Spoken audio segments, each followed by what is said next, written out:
Hey everyone, my name is Dr. Terrell Sales.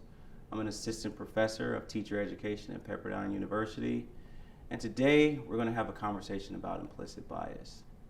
Okay? Now, we have a couple of learning outcomes. The first learning outcome that we have is to deepen our knowledge and understanding of what implicit bias is. The second learning outcome that we have is to acknowledge our biases and build capacity towards cultural proficiency. The third learning outcome is increased awareness of biases, evidence, and evaluators' ECE CalFTPA scoring. And finally, commitment to mitigating biases in ECE CalFTPA scoring. Now, along with these learning outcomes, I also ask for a commitment to engage. And how we're going to engage in this activity, this conversation, this dialogue is through reflection and dialogue. These are essential processes for individuals and organizations who are engaged in a journey towards cultural proficiency. See, reflection is the discussion we have with ourselves to understand our values and behaviors, and dialogue is the discussion we have with others to understand their values and their behaviors. So reflection and dialogue are fundamental to engaging in critical conversations surrounding issues of race, culture, oppression, discrimination, disempowerment, and also bias. So how will we reflect in dialogue? So as we engage in this reflection and dialogue, I'm asking that we're committed to looking outward as well as inward. This helps in our attempt to build cultural competency as well as unearth our own biases. The end product should produce greater empathy for the other as well as greater understanding of ourselves and why certain views and biases are held. This technique for engaging in reflection comes from a multicultural lens in engaging with literature and building inclusive curriculum in classrooms presented by Emily Stiles' curriculum as Windows and Mirrors, and as well as Windows, Mirrors, and Sliding Doors by Rudine Sims Bishop. This positions critical engagement as a multicultural literacy technique for students to reflect on literature. However, we're still taking that same understanding of reflection and dialogue as a window opportunity or as a mirror opportunity. When we're thinking about a window, we're asking ourselves to look out into a differing perspective or worldview.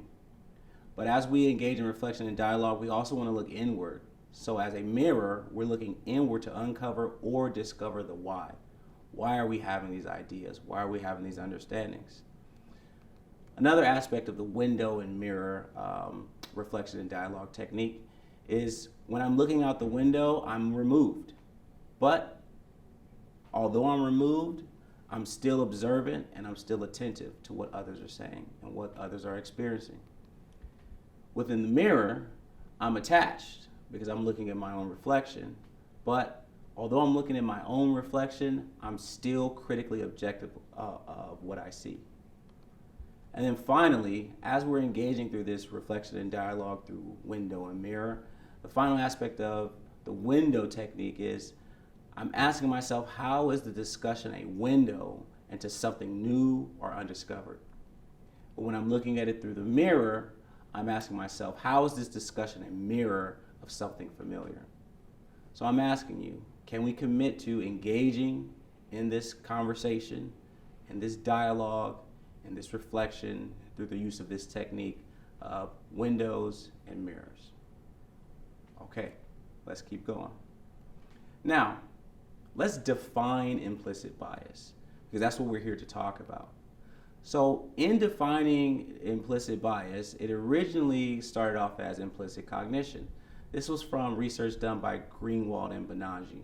And basically, implicit cognition is introspectively unidentified or inaccurately identified traces of past experiences that mediate attributions of qualities to members of a social category. So what does that mean? These are basically judgments, categorizations, even decisions that are automatically activated and occur without our cognitive awareness. They can be activated by a social or environmental stimuli, and this is where we get things like stereotypes from, okay? This happens subconsciously. Therefore, without a more knowledgeable other, usually a person or an experience, The research says we tend to lack the capacity to engage or uncover these biases on our own. So what are the implications of this research? The first implication is implicit cognition allows for stereotypes to unconsciously develop, usually leading to an inability to introspectively identify biases on our own. Again, we're going to look at Vygotsky, right? Zone of proximal development, or the more knowledgeable other.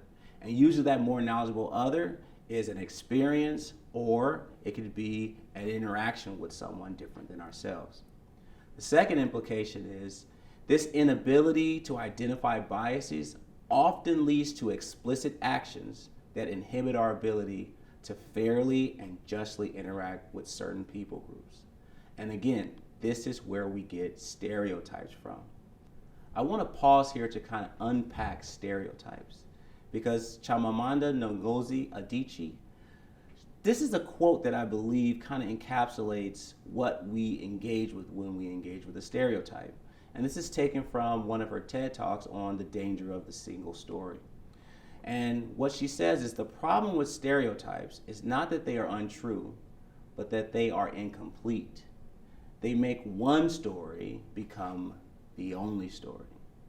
Now let's pause and look at this video on the danger of the single story. I'm a storyteller, and I would like to tell you a few personal stories about what I like to call the danger of the single story. I grew up on a university campus in eastern Nigeria. My mother says that I started reading at the age of 2, although I think 4 is probably close to the truth. So I was an early reader, and what I read were British and American children's books. I was also an early writer. And when I began to write at about the age of 7, stories in pencil with crayon illustrations that my poor mother was obligated to read, I wrote exactly the kinds of stories I was reading. All my characters were white and blue-eyed. They played in the snow. They ate apples. And they talked a lot about the weather, how lovely it was that the sun had come out. Now, this despite the fact that I lived in Nigeria. I had never been outside Nigeria. We didn't have snow. We ate mangoes. And we never talked about the weather because there was no need to. My characters also drank a lot of ginger beer because the characters in the British books I read drank ginger beer. Never mind that I had no idea what ginger beer was. And for many years afterwards, I would have a desperate desire to taste ginger beer. But that is another story. What this demonstrates, I think, is how impressionable and vulnerable we are in the face of a story, particularly as children.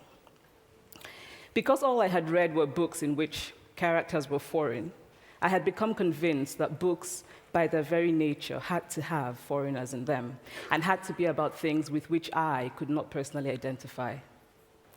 Now, things changed when I discovered African books. There weren't many of them available, and they weren't quite as easy to find as the foreign books, but because of writers like Chinua Achebe and Kamaralaye, I went through a mental shift in my perception of literature. I realized that people like me, girls with skin the color of chocolate, whose kinky hair could not form ponytails, could also exist in literature. I started to write about things I recognized. Now, I loved those American and British books I read. They stirred my imagination. They opened up new worlds for me. But the unintended consequence was that I did not know that people like me could exist in literature. So what the discovery of African writers did for me was this. It saved me from having a single story of what books are. I come from a conventional middle-class Nigerian family. My father was a professor. My mother was an administrator. And so we had, as was the norm, live-in domestic help who would often come from nearby rural villages. So the year I turned 8, we got a new houseboy. His name was Fide. The only thing my mother told us about him was that his family was very poor. My mother sent yams and rice and our old clothes to his family. And when I didn't finish my dinner, my mother would say, "Finish your food. Don't you know people like Fide's family have nothing?" So I felt enormous pity for Fide's family. Then one Saturday, we went to his village to visit. And his mother showed us a beautifully patterned basket made of dyed raffia that his brother had made. I was startled. It had not occurred to me that anybody in his family could actually make something. All I had heard about them was how poor they were, so that it had become impossible for me to see them as anything else but poor. Their poverty was my single story of them. Years later, I thought about this when I left Nigeria to go to university in the United States. I was 19. My American roommate was shocked by me. She asked where I had learned to speak English so well and was confused when I said that Nigeria happened to have English as its official language. She asked if she could listen to what she called my tribal music and was consequently very disappointed when I produced my tape of Mariah Carey. She assumed that I did not know how to use a stove. What struck me was this: she had felt sorry for me even before she saw me. Her default position toward me, as an African, was a kind of patronizing, well-meaning pity. My roommate had a single story of Africa, a single story of catastrophe. In this single story, there was no possibility of Africans being similar to her in any way, no possibility of feelings more complex than pity, no possibility of a connection as human equals. I must say that before I went to the US, I didn't consciously identify as African. But in the US, whenever Africa came up, people turned to me, never mind that I knew nothing about places like Namibia. But I did come to embrace this new identity, and in many ways, I think of myself now as African, although I still get quite irritable when Africa is referred to as a country, the most recent example being my otherwise wonderful flight from Lagos 2 days ago, in which there was an announcement on the Virgin flight about their charity walk in India, Africa, and other countries. Now that we're back from the video, it's time for us to engage in our first reflection. What were some mirror moments, and what were some window moments? Remember, as we engage in reflection and dialogue, we're committing to looking outward as well as inward. This helps in our attempt to build cultural competency as well as unearth our own biases. So let's pause to reflect.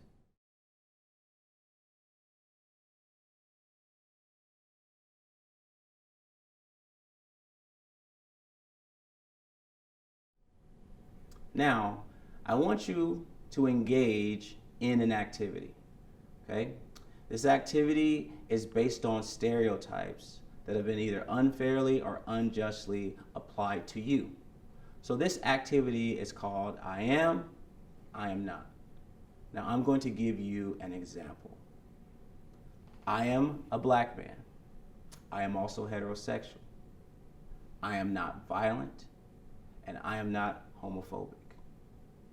So you name stereotypes that are usually associated to you, whether unjustly or unfairly, but you claim what you are. I am a black man, and I'm proud of it. I'm also heterosexual, but that does not make me violent, and that does not make me homophobic. So I want you to take a couple of minutes to write down who you are. What are you? I am.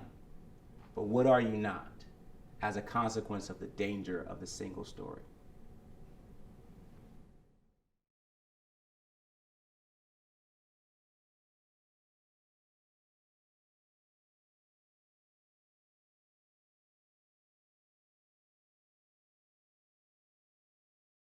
Thank you for participating in that. I know sometimes it can be a little uncomfortable, but I think it's necessary in the work that we're doing. So what are some more implications of bias, particularly within the work that we're doing? One is that biases, when they are left unchecked, they affect how we treat others.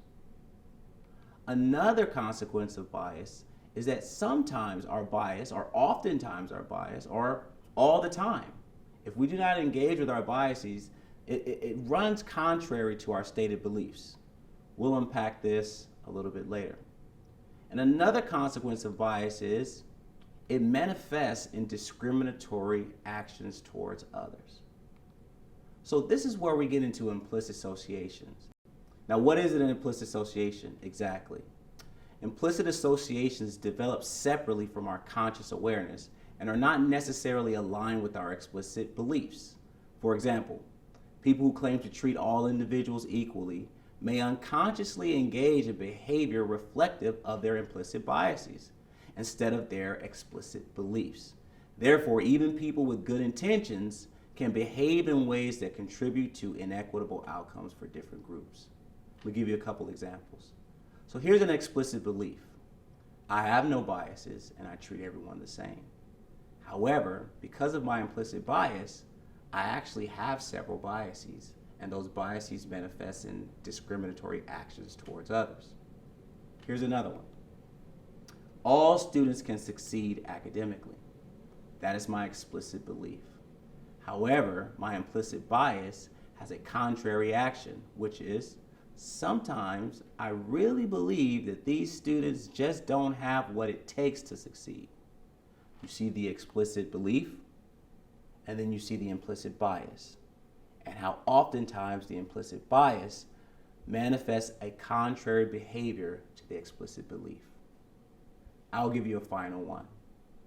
I value racial equality and diversity. However, because I have not dealt with my implicit bias, I actually exhibit inherent racial attitudes, beliefs, and even racial biases towards others. So you see how your stated explicit belief can run contrary to your implicit bias, which ultimately manifests in actions that contradict the explicit belief. There are many implicit biases. We talked about unconscious bias. There's affinity bias. Affinity bias is the tendency to favor people who share similar interests, backgrounds, and experiences with us. And because of affinity bias, we tend to feel more comfortable around people who are like us. We also tend to unconsciously reject those who act or look different than us. There's also confirmation bias. What is that? Confirmation bias is the tendency to process information by looking for or interpreting information that is consistent with my own existing beliefs. This usually results in a person ignoring information that is inconsistent with their beliefs. There's also gender bias, there's ability bias, there's age bias, and there's racial bias. Now let's pause and watch a video that kind of digs deep into what we're talking about as far as our stated explicit beliefs running contrary to our implicit biases, and what's the danger in not dealing with those. Let's, if we can, try to define what exactly is that covert, that subconscious bias. What exactly does that mean? So I struggle sometimes with the language that we use, because the unconscious is a thing. It is a concept in psychology, and bias is a real thing. But we mix the two together, and it's a very unclear picture. I've talked before about the fact, and you've heard here with Jamelia and others, the things that people have done. And the moment it lives in the real world and not in our head, it stops being unconscious. So if someone walks towards me and because whatever, they cross the street, the act of crossing the street is quite a conscious act. The fact that it's derived from a nebulous, difficult to define feeling that's inside them of discomfort is one thing, but it doesn't make the act of crossing the street, the act of not hiring a person, the act of whatever it is, questioning whether you should be in the neighborhood or whatever, it doesn't make that an unconscious act. So these are subtle behaviors, but if you are on the receiving end of that, it's not particularly subtle. When people cross the street, when they see you coming, it's pretty obvious. And after a while, that trend has a real impact. So with that, there was a kind of a difficulty in defining that. So if it's so difficult to define, how on earth do you even tackle it? It's not too difficult. For most people watching this, you will have had a wince moment, a moment that you can think back on right now, where you had an uncomfortable interaction with someone who's different than you. It might be somebody who's perhaps a wheelchair user. It might be an LGBT person. It might be a Black person. But you'll have a wince moment where the differences between you suddenly crystallized in you, and you had a sense of urgency, a sense of panic, a sense of I don't know what to say or do. And you may have even at that point misstepped.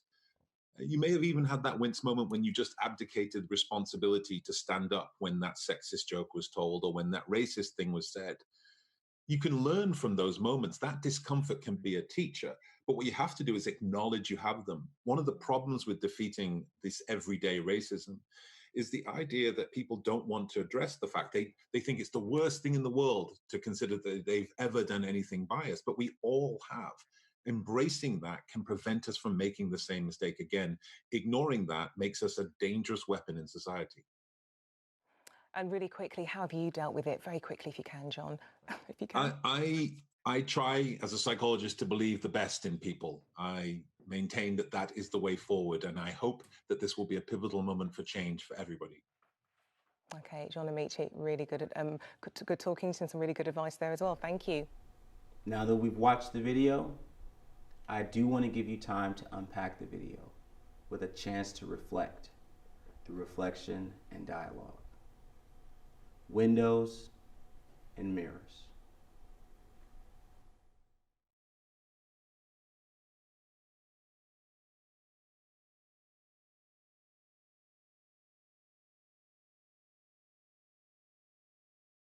Okay, now let's recap our learning outcomes. So I believe we have deepened our knowledge and understanding of what implicit bias is. Now we're going to move into our next learning outcome, which is acknowledging our biases and build capacity towards cultural proficiency. After that, we'll go into the next learning outcome of increasing our awareness of biases, evidence in evaluators' ECE CalFTPA scoring, and then finally committing to mitigating biases within the ECE CalFTPA scoring.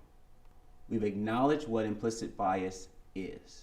Now, how do we engage with it? The first thing is to know your biases. After your biases are uncovered, you should read about them. You should become more knowledgeable about them and why they occur and why they exist. Read about them and recognize within your own understanding why that implicit bias is there.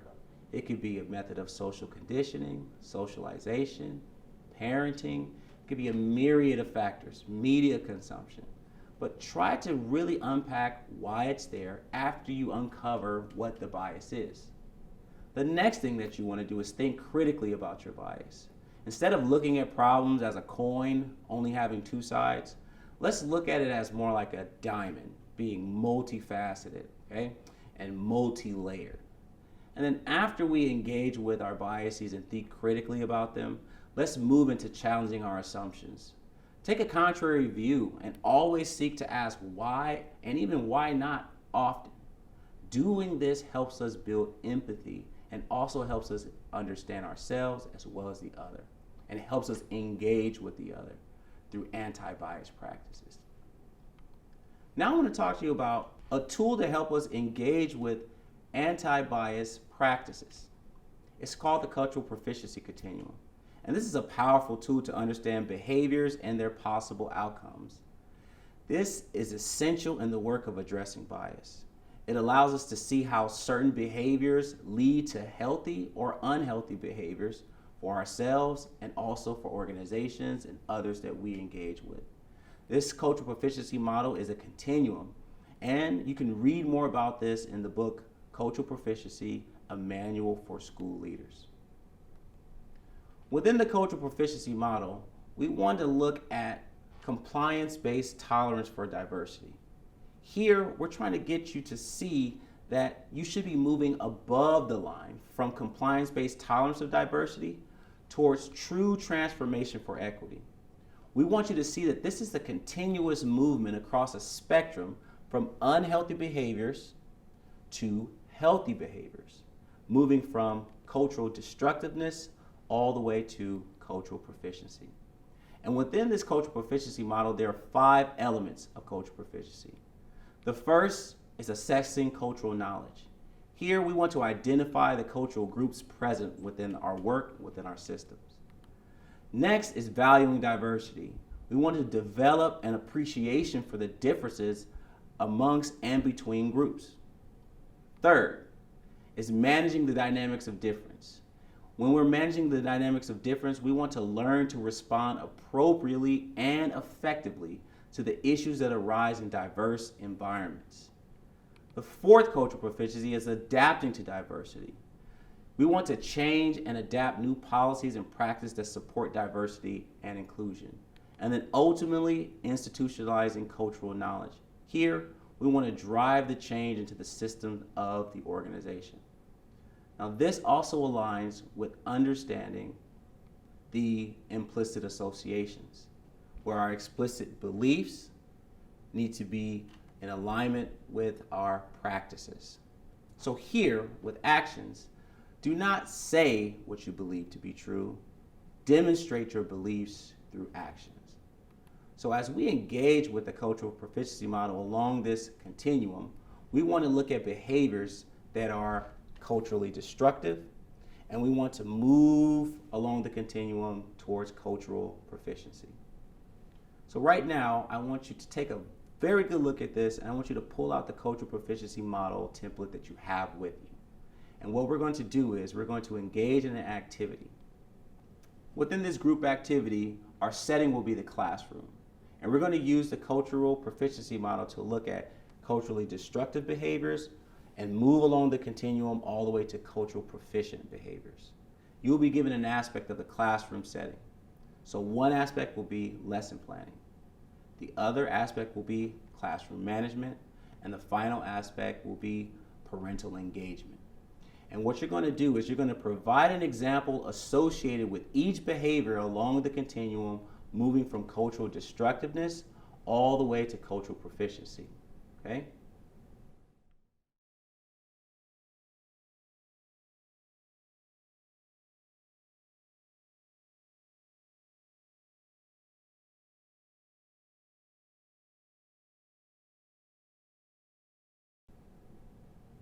Thank you for engaging in that. Might have been tough, but the whole purpose and the process of that is to kind of unearth some biases that we might have. But by engaging with that activity, we're able to engage in behaviors that we would like to see replicated within our practice, within our classrooms, that move from culturally destructive behaviors to culturally proficient behaviors, or to move from unhealthy behaviors to healthy behaviors. So now let's look at the context of the CalFTPA. You have 3 cycles. Cycle 1, observing young children. Cycle 2, planning learning activities for young children. And then cycle 3, building family and guardian partnerships. Okay? So what we want to do is we want to do the exact activity. But this time our context is not the classroom, our context is the CalFTPA.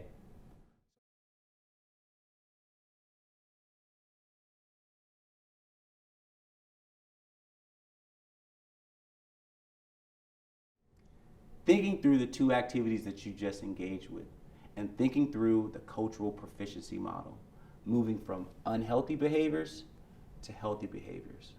What was beneficial in engaging with those 2 activities, particularly around unearthing biases? Thinking about the biases that were unearthed in yourself, but I want you to also think about the biases that could be unearthed in your students and how they interact with the children that they will be teaching. Now, let's revisit our learning outcomes. We deepened our knowledge and understanding of what implicit bias is. After that, we've acknowledged our own biases, and we're building capacity towards cultural proficiency. Remember, it's a continuum. Now, we're going to increase our awareness of bias evidence in evaluators' ECE CalFTPA scoring, and then again, committing to mitigating biases and ECE CalFTPA scoring. Thinking through the CalFTPA, I want you to take a moment to describe good teaching. Now hold on to that thought. What is bias in assessments? See, when assessment content or assessment administration or scoring procedures cause some candidates to get either lower or higher scores than their true ability would merit, the source of these differences has resulted from a trait or situation the assessment is not intended to measure. Now remember your description of good teaching. This kind of pulls back the curtain on many biases that are evidenced in evaluation and scoring of candidate submissions. And that bias is called ownership bias. See, there's a tug of war within our minds surrounding our own understanding of good teaching and the CalFTPA submissions. So what I want you to do is think about how you described good teaching. And I want you to own that that is a bias. And by owning that that is a bias, we can now commit to mitigating that bias. How? We can mitigate that bias by understanding that there is an essential element that makes the CalFTPA unique. And that essential element is not just students submitting written work, but they also submit video. And by submitting that video, and by not acknowledging our unconscious bias towards our ownership bias of what good teaching should look like, bias prevention and video assessment can be had. But what we have to understand is that bias is present in scoring as a threat to validity. How is it a threat to validity? It's a threat to validity when we engage in construct irrelevant variance. Now, what is construct irrelevant variance? It's when we take our biases into the evaluation and scoring of candidate submissions, and we evaluate the candidate based on our bias, based on a construct that is not evidenced within the rubric. So, a goal of bias prevention and scoring is minimizing sources of construct irrelevance by including bias reduction exercises in the assessor training. That's what you're taking part in right now. See, bias reduction training is also one aspect of bringing subconscious influences to the surface, and by doing so, minimizing their effects on scoring. So understanding our own biases, the ownership bias, what we believe to be good teaching, and having a clear understanding of that will help us mitigate bias.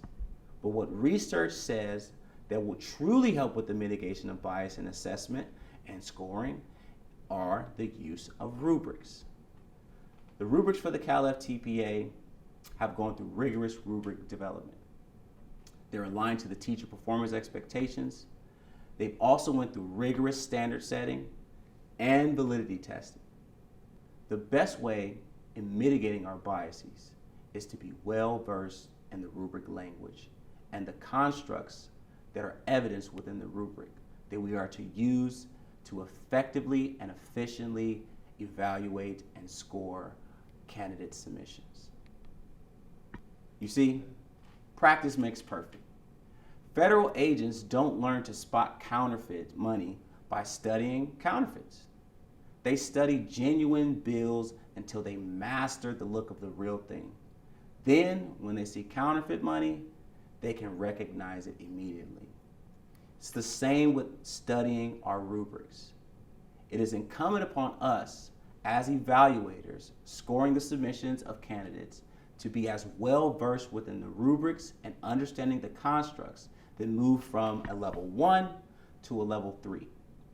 In doing so, we help mitigate our own biases and construct variance by understanding the constructs of the rubrics, not our biases on what good teaching is.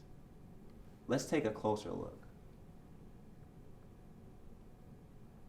Within the CalFTPA, you are provided with what is called a flowchart. When you look at the flowchart is very clear on the constructs that the rubric is intended to evaluate.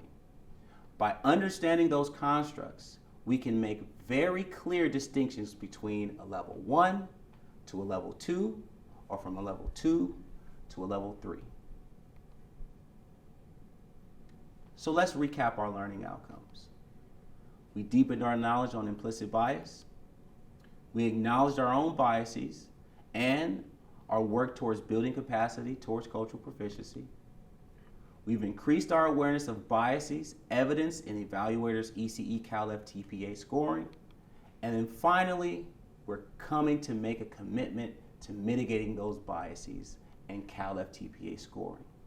How are we going to do that? We're going to reduce bias in scoring by knowing our biases, by thinking critically on those biases and why they exist, and then also by challenging our assumptions. But it doesn't stop there. We have to continue within this cycle. So what are some steps to take in order for us to continue in this cycle? First is to be aware of stereotypes, personal experiences, preferences, and ownership biases that may lead you to potential scoring bias. The next step is to carefully monitor submissions for evidence that may trigger your biases. And finally, I'm only going to use the criteria, constructs, and descriptors in the analytic rubrics and record of evidence to score candidate submissions. I'm going to be well versed in the rubrics, and I'm going to only use the rubrics to evaluate candidate submissions.